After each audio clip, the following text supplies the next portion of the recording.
On passe tout de suite à la revue de presse internationale avec Sandrine Gomez. Bonjour Sandrine. Bonjour. Et on va commencer cette revue de presse, on en a parlé dans le journal, avec ces attentats ce week-end sanglant à Dacca au Bangladesh et à Bagdad en Irak.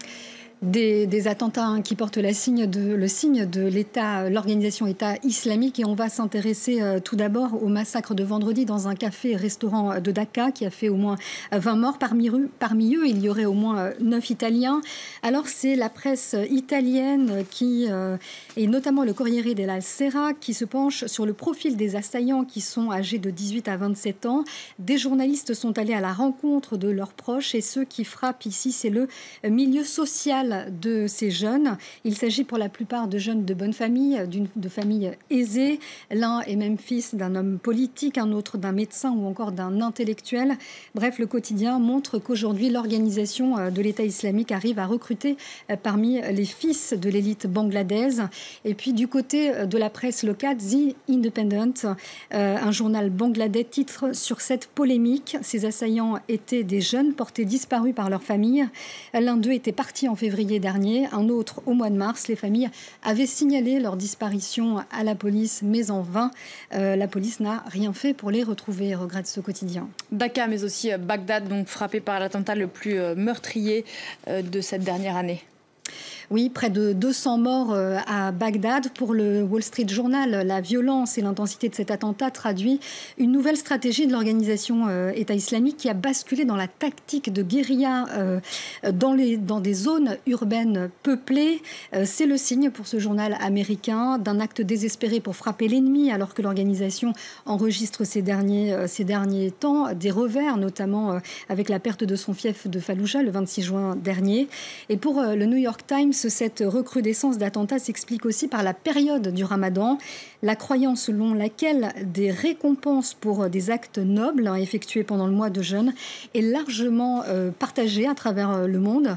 Les djihadistes ont instrumentalisé cette croyance, c'est ce que nous dit le journal américain. La presse américaine qui retient aussi une certaine forme de lassitude à l'égard de la violence et des morts en Irak. Exactement, et c'est ce que retient particulièrement, encore une fois, la presse américaine. Regardez ce titre du Washington Post. La pire attaque du groupe État islamique, c'est celle qui probablement intéresse le moins le monde.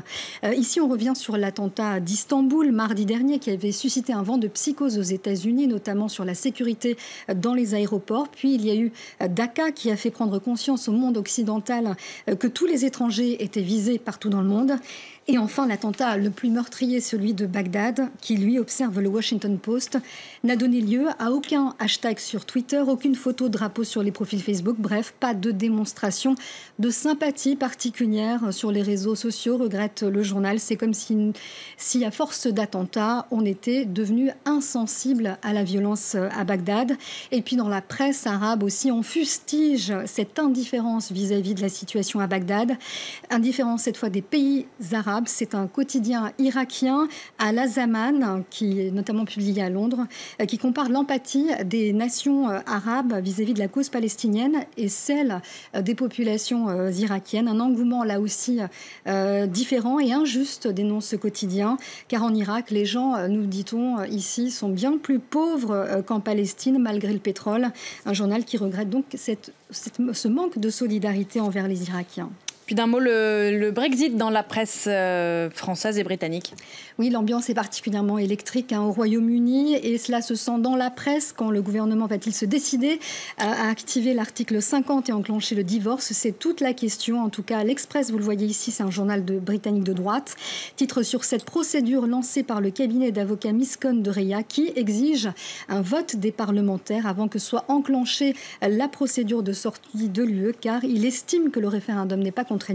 Le journal prévient, attention, il pourrait bien y avoir des émeutes si l'on empêchait le Brexit par des procédés juridiques. Merci beaucoup Sandrine, c'était la revue de presse internationale.